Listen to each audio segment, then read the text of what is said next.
Setiap malam saya terbangun 3 sampai 4 kali hanya untuk buang air kecil. Setelah itu saya sulit kembali tertidur nyenyak. Saya tidak pernah tidur dengan baik dan setiap pagi tubuh saya terasa lemah. Kesehatan saya semakin menurun dengan nyata. Saya sering merasa lelah dan daya ingat saya menurun. Assalamualaikum warahmatullahi wabarakatuh. Salam sehat untuk seluruh pendengar setia. Hidup Sehat 365. Saya Dr. Muhammad hadir kembali untuk menemani Anda dalam perjalanan menuju kehidupan yang lebih sehat dan bermakna. Di sini kita semua setara saling berbagi dan saling mendukung dalam membangun komunitas kesehatan yang kuat di seluruh Indonesia. Hari ini kita kedatangan tamu istimewa Bapak Haryono dari Yogyakarta. Beliau telah menjalani program kesehatan selama 3 bulan dan mengalami perubahan yang signifikan. Mari kita dengarkan kisah inspiratif beliau. Terima kasih dokter. Dulu saya merasa putus asa dengan kondisi saya. Namun setelah mengikuti saran dan program yang dokter berikan, hidup saya berubah. Saya tidur lebih nyenyak, jarang terbangun di malam hari, dan energi saya kembali seperti dulu. Alhamdulillah, saya turut bahagia mendengar kabar baik ini Pak Haryono.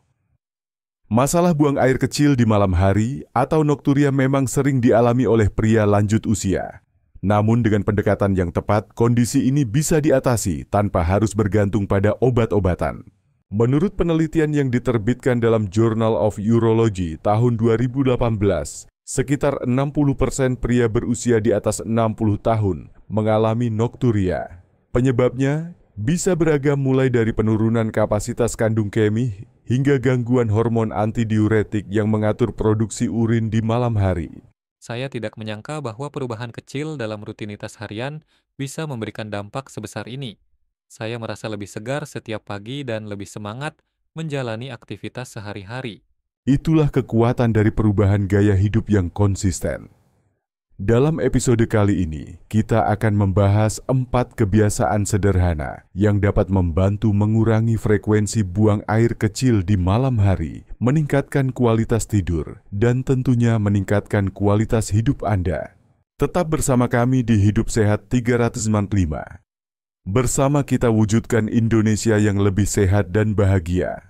Salah satu kebiasaan sederhana namun berdampak besar dalam mengurangi frekuensi buang air kecil di malam hari adalah buang air kecil secara teratur sebelum tidur. Kedengarannya sepele, tapi berdasarkan studi dari International Continence Society tahun 2021 ini adalah bentuk pelatihan kandung kemih yang efektif, terutama bagi lansia.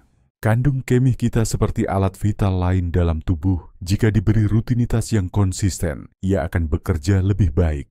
Ketika seseorang buang air kecil pada waktu yang sama, setiap malam kandung kemih akan mulai mengenali pola dan menyesuaikan produksi urin sesuai jadwal tersebut.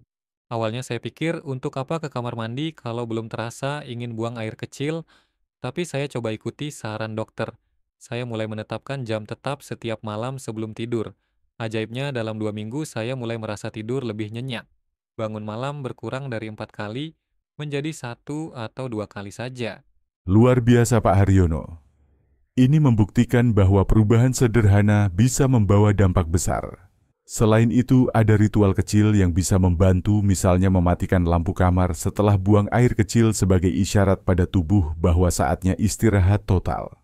Ini seperti sinyal bagi sistem saraf bahwa malam sudah tiba dan tubuh harus tenang. Dalam Islam, kita diajarkan pentingnya menjaga rutinitas dan kebersihan, termasuk sebelum tidur. Nabi Muhammad SAW sendiri sangat menekankan pentingnya kebersihan fisik dan mental sebelum beristirahat. Maka dari itu, membiasakan diri buang air kecil sebelum tidur bisa menjadi bagian dari sunnah yang mendatangkan kebaikan dunia akhirat. Saya juga merasa bahwa ketika saya menjadikan kebiasaan buang air kecil sebelum tidur sebagai bagian dari rutinitas ibadah, malam tubuh saya merespon lebih baik. Saya mulai merasa lebih damai, tidak cemas lagi saat menuju tempat tidur. Itu luar biasa Pak Haryono. Pendekatan yang menyatu dengan nilai spiritual seringkali memberikan hasil yang lebih mendalam. Bagi para sahabat yang sedang berjuang dengan gangguan tidur akibat sering buang air kecil, ingatlah bahwa Anda tidak sendiri. Kami di sini untuk saling mendukung. Jika Anda memiliki kebiasaan malam tertentu yang membantu memperbaiki tidur atau ingin berbagi perjuangan Anda, kami akan sangat senang membacanya. Setiap komentar Anda bisa menjadi semangat bagi yang lain. Dan jangan lupa dengan satu klik suka atau berlangganan, Anda telah menjadi bagian dari gerakan hidup sehat yang lebih luas. Hidup Sehat 365 bukan hanya sekedar program ini, adalah komunitas yang tumbuh bersama, menguatkan satu sama lain setiap harinya. Terima kasih atas perhatian dan kebersamaan Anda. Semoga Allah Subhanahu wa Ta'ala selalu melimpahkan kesehatan dan keberkahan kepada kita semua. Amin. Kini mari kita lanjutkan ke kebiasaan kedua yang tak kalah penting, yaitu mengatur asupan cairan di malam hari. Banyak orang beranggapan bahwa minum air sebelum tidur adalah cara menjaga hidrasi, namun hal ini justru bisa menjadi pemicu utama gangguan tidur akibat nokturia.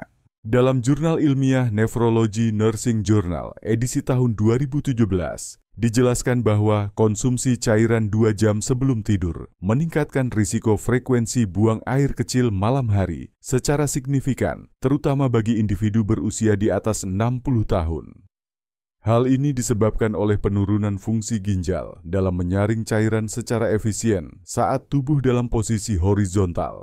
Saya termasuk orang yang dulu takut dehidrasi, jadi saya selalu minum segelas penuh air sebelum tidur. Tapi ternyata itu membuat saya bolak-balik ke kamar mandi sampai 3 kali setiap malam. Setelah mengikuti saran dokter untuk berhenti minum setelah jam 7 malam, perubahannya sangat terasa. Saya tidur lebih pulas dan hanya sesekali terbangun. Benar sekali Pak Haryono.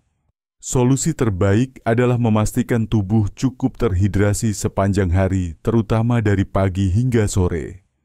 Usahakan minum dalam porsi kecil, tapi rutin. Misalnya 1 gelas air setiap 2 jam dan hindari menumpuk asupan cairan di malam hari. Sebagai alternatif untuk mengatasi rasa kering di mulut sebelum tidur, Anda bisa berkumur dengan air hangat. Ini tidak hanya melembabkan rongga mulut, tetapi juga memberikan efek relaksasi bagi sistem saraf. Hal penting lainnya adalah memperhatikan jenis cairan. Hindari susu teh atau minuman manis di malam hari, karena semuanya tetap berfungsi sebagai cairan yang dapat merangsang kandung kemih. Saya ingin menekankan bahwa pendekatan ini bukan berarti Anda harus mengurangi minum air secara keseluruhan. Justru sebaliknya, tetaplah minum cukup air setiap hari sesuai kebutuhan tubuh Anda, namun aturlah waktunya dengan bijak. Terutama bagi orang tua, menjaga keseimbangan cairan adalah kunci untuk mencegah dehidrasi tanpa mengorbankan kualitas tidur. Dalam ajaran Islam, kita juga diajarkan untuk hidup seimbang. Segala sesuatu yang berlebihan, termasuk minum air secara berlebihan, di waktu yang tidak tepat dapat membawa mudarat. Maka, kebiasaan sehat ini sangat selaras dengan prinsip hidup Islami. Mulailah dari langkah kecil, atur waktu minum air, hindari minuman berlebih setelah maghrib, dan rasakan manfaatnya dalam beberapa hari. Anda akan tidur lebih nyenyak, bangun lebih segar, dan tubuh Anda pun akan berterima kasih atas perhatian kecil ini. Sahabat sehat, kebiasaan ketiga yang ingin saya bahas adalah tentang pentingnya aktivitas fisik ringan di sore hari. Banyak yang mengira bahwa untuk mendapatkan tidur nyenyak cukup dengan menghindari kopi atau menjaga pikiran tenang. Namun menurut jurnal Sleep Medicine Reviews tahun 2020, aktivitas fisik ringan di sore hari terbukti dapat meningkatkan kualitas tidur malam hari secara signifikan. Aktivitas fisik seperti berjalan kaki selama 15 menit peregangan ringan atau latihan pernapasan dapat membantu memperbaiki sirkulasi darah dan membantu tubuh mengatur ritme sirkadian jam biologis alami yang mengatur kapan kita merasa mengantuk dan kapan kita terjaga. Saya sempat ragu saat dokter menyarankan saya untuk jalan kaki setiap sore. Saya pikir, saya sudah tua, apakah itu tidak terlalu berat? Tapi, ternyata saya salah. Saya mulai dengan berjalan pelan di halaman rumah. Setiap jam 4 sore, hanya 10-15 menit. Dalam 2 minggu, saya mulai merasa lebih mudah tidur dan lebih jarang terbangun malam hari. Saya sangat senang mendengarnya Pak Haryono. Gerakan kecil ternyata punya dampak besar, apalagi jika dilakukan dengan konsisten. Bagi sahabat yang mungkin tidak punya halaman atau ruang terbuka, cukup dengan berdiri dan melakukan peregangan ringan di dalam rumah. Bisa juga dengan menggerakkan tumit naik turun atau memijat lembut bagian pinggang dan punggung bawah. Dalam Islam, menjaga tubuh tetap aktif dan sehat adalah bentuk rasa syukur atas nikmat jasmani. Bahkan Nabi Muhammad SAW menyukai berjalan kaki dan menganjurkan kita untuk banyak bergerak selama tubuh masih mampu. Bagi sebagian orang tua, sore hari sering menjadi waktu yang rentan karena rasa lelah atau mengantuk. Namun justru dengan bergerak ringan di waktu inilah tubuh mendapatkan sinyal bahwa masih ada aktivitas yang harus dijalani sebelum benar-benar beristirahat. Ini akan membantu tubuh mengatur ulang energi dan menjaga kestabilan metabolisme. Jika Anda merasa terlalu lelah untuk berjalan, cukup lakukan latihan napas dalam atau mendengarkan lantunan ayat suci sambil melakukan gerakan lembut di tangan dan kaki. Ini tidak hanya memperbaiki sistem saraf, tetapi juga menenangkan jiwa. Banyak pasien saya yang mengatakan bahwa sore mereka menjadi lebih bermakna setelah menjadikan waktu itu sebagai momen untuk bergerak bersyukur dan merenung. Ketahuilah bahwa tujuan utama dari aktivitas fisik sore bukan untuk membakar kalori, melainkan untuk mempersiapkan tubuh dan pikiran agar siap memasuki malam dengan damai. Mulailah dari yang mudah dan ringan, lalu tingkatkan secara bertahap sesuai kemampuan. Yang terpenting adalah jangan berhenti dan lakukan dengan hati yang ikhlas. Sekarang kita sampai pada kebiasaan keempat yang sangat penting, namun sering terabaikan, memperhatikan pola makan dan kondisi emosional saat melakukan segala aktivitas. Kedua hal ini jelas sangat memengaruhi kualitas tidur dan frekuensi buang air kecil di malam hari. Mari kita mulai dari makanan. Banyak orang Hong menyadari rang konsumsi makanan asin atau sup cair berlebihan saat makan malam bisa menyebabkan retensi cairan. Dalam Journal of Renal Nutrition edisi 6 2019 dijelaskan bahwa asupan natrium tinggi di malam hari meningkatkan produksi urin di malam hari hingga 28%. Ini karena tubuh mencoba membuang kelebihan garam melalui urin. Saya terbiasa makan malam dengan supva, kerupuk rasanya gurih dan hangat. Tapi ternyata justru itu yang membuat saya sering terbangun di malam hari. Setelah saya mulai mengurangi garam dan mengganti kerupuk dengan sayuran rebus toei, merasakan perbedaan besar. Luar biasa, Pak Haryono. Hal lain yang juga sangat penting adalah menjaga suasana hati sebelum tidur. Ketegangan emosi, kecemasan, atau terlalu banyak pikiran bisa menyebabkan sistem saraf simpatik aktif sehingga mengganggu hormon antidiuretik FAA, menyebabkan frekuensi buang air kecil meningkat. Dalam penelitian oleh Harvard Medical School tahun 2020, ditemukan rang individu yang menulis jurnal atau mencatat pikiran sebelum tidur cenderung tidur lebih nyenyak, tidak mudah terbangun di malam hari. Maka menuliskan kekhawatiran di atas kertas bisa menjadi bagian dari kebiasaan yang sangat bermanfaat. Saya mulai menulis 1 atau 2 kalimat setiap malam. Kadang hanya catatan ringan seperti rasa syukur atau doa sederhana. Ternyata hati saya jadi lebih tenang dan tidur pun lebih nyenyak. Sungguh luar biasa, Pak Haryono. Dalam Islam, menjaga ketenangan hati adalah bagian dari sunnah menjelang tidur. Berdoa zikir dan menutup hari dengan rasa syukur adalah cara terbaik untuk membawa ketenangan ke dalam tidur. Sahabat sehat, apakah Anda pernah mengalami tidur terganggu karena makanan atau pikiran? Bagaimana cara Anda mengatasinya? Silakan bagikan pengalaman Anda di kolom komentar. Setiap cerita Anda bisa menjadi inspirasi bagi orang lain. Dan jangan lupa untuk menyukai serta berlangganan saluran Hidup Sehat 365. Terima kasih telah menyimak dengan sepenuh hati. Semoga Allah Subhanahu wa Ta'ala membalas kebaikan Anda dengan kesehatan, ketenangan, dan umur panjang yang diberkahi. Amin.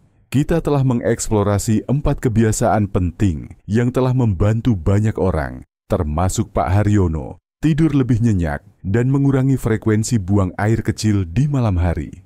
Sekarang izinkan saya merangkum kembali agar kita dapat lebih mudah mengingat dan menerapkannya.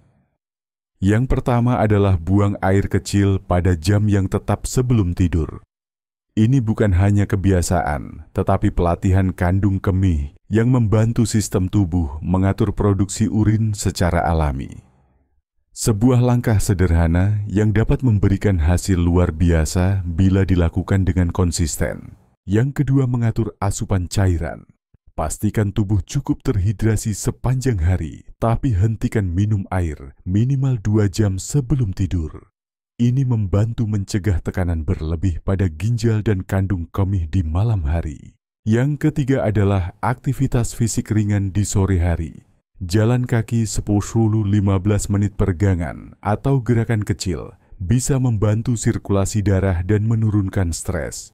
Ini juga membantu tubuh mengatur siklus tidur secara lebih alami dan tenang. Dan yang keempat, pola makan serta ketenangan hati.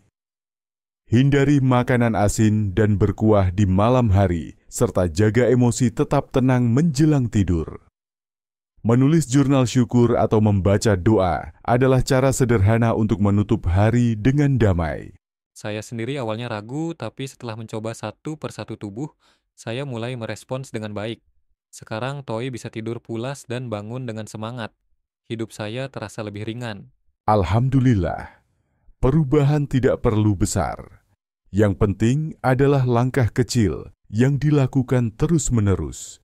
Prinsip Islam mengajarkan bahwa perbuatan kecil yang dilakukan secara rutin lebih dicintai oleh Allah Subhanahu wa Ta'ala dibanding perbuatan besar namun jarang dilakukan. Saya juga ingin mengingatkan bahwa setiap tubuh itu unik. Jika sahabat merasa ada kondisi khusus atau keluhan lain yang lebih serius, jangan ragu untuk berkonsultasi langsung ke fasilitas kesehatan terdekat. Program Hidup Sehat 365 hadir bukan untuk menggantikan saran medis profesional, tapi untuk mendampingi Anda dengan ilmu dan pengalaman praktis. Kebiasaan baik perlu waktu untuk memberikan hasil. Beberapa dari kita mungkin langsung merasakan perubahan dalam hitungan hari, tapi sebagian lagi memerlukan waktu berminggu-minggu. Kuncinya adalah kesabaran, niat baik, dan keyakinan bahwa tubuh memiliki kemampuan untuk pulih dan beradaptasi. Dalam setiap langkah kecil menuju hidup sehat, jangan lupa untuk niatkan semuanya karena Allah. Dengan niat yang benar, setiap kebiasaan sehat menjadi ibadah. Setiap tegukan air, setiap langkah kaki, bahkan setiap momen istirahat bisa menjadi bagian dari amal yang dicatat. Saya percaya bahwa dengan ilmu, ketekunan, dan niat baik, kita semua bisa menjalani hari tua dengan lebih bermakna. Semoga Allah Subhanahu wa Ta'ala memberkahi setiap usaha. Anda memberikan tubuh yang kuat, hati yang tenang, dan usia yang penuh keberkahan. Amin. Dalam diskusi terbuka bersama Bapak Haryono, kami menyadari bahwa mengatasi gangguan tidur akibat sering buang air kecil di malam hari bukanlah hal yang mustahil. Dengan 4 kebiasaan sederhana, namun konsisten kehidupan dapat berubah menjadi lebih sehat dan bermakna. Saya merasa bersyukur sekali bisa menemukan program Hidup Sehat 365 ini. Tidak hanya membantu tubuh saya, tetapi juga menguatkan semangat saya menjalani hari tua. Sekarang saya tidak takut, malam lagi saya menantikan tidur sebagai momen istirahat yang sesungguhnya. Alhamdulillah Pak Haryono. Kisah Anda sungguh menjadi inspirasi bagi kami semua. Saya percaya banyak sahabat yang mendengarkan hari ini merasa lebih tenang dan optimis setelah mendengar pengalaman nyata ini. Sahabat sehat hidup sehat bukanlah soal usia muda atau tua, melainkan soal kemauan untuk berubah dan menjaga nikmat tubuh yang telah Allah titipkan. Setiap langkah kecil menuju perbaikan adalah bentuk rasa syukur. Dan rasa syukur itu tidak hanya diucapkan, tetapi juga diwujudkan melalui tindakan. Semua ini bukan hanya untuk mengurangi frekuensi ke kamar mandi, tapi juga untuk menjaga martabat ketenangan dan kualitas hidup di usia lanjut. Saya ingin mengajak Anda untuk menjadikan malam sebagai waktu terbaik untuk memperbaiki diri. Tutup hari dengan doa zikir dan kebiasaan sehat. Jadikan tidur bukan sekadar kewajiban biologis, tapi momen ibadah yang membawa ketenangan lahir dan batin. Terima kasih telah meluangkan waktu untuk menyimak episode hari ini. Kehadiran Anda, perhatian Anda, dan niat Anda untuk berubah adalah sesuatu yang sangat kami hargai di komunitas Hidup Sehat 365. Anda tidak sendiri dalam perjalanan ini. Kita semua ada di sini untuk saling mendukung dan menguatkan. Jika Anda merasa terinspirasi atau mendapatkan manfaat dari pembahasan hari ini, jangan ragu untuk membagikan program ini kepada orang-orang terdekat Anda. Mungkin ada seseorang di luar sana yang sedang kesulitan tidur dan membutuhkan secercah harapan. Sampai jumpa di episode selanjutnya insya Allah. Saya Dr. Muhammad, mohon pamit dan berdoa. Semoga Allah memberikan Anda kesehatan yang utuh, rezeki yang berkah, dan keluarga yang harmonis. Ingatlah, hidup sehat adalah hak semua orang, dan setiap hari adalah kesempatan baru untuk menjadi lebih baik. Wassalamualaikum warahmatullahi wabarakatuh.